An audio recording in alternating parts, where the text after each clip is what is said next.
Watch on to learn simple ways to convert XML to Word. Converting in Microsoft Word. Open Microsoft Word.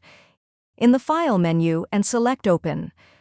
Select the XML file you want to convert and click Open.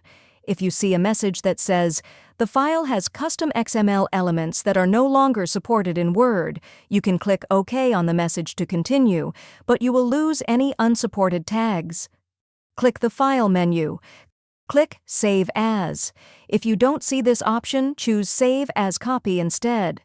Select Word document from the Save as Type or File Format menu. This ensures that the XML document will convert to the Word file format.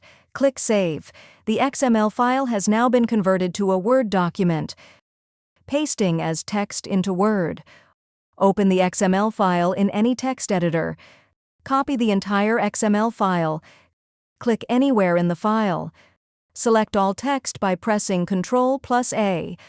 Copy the selection by pressing Ctrl+C.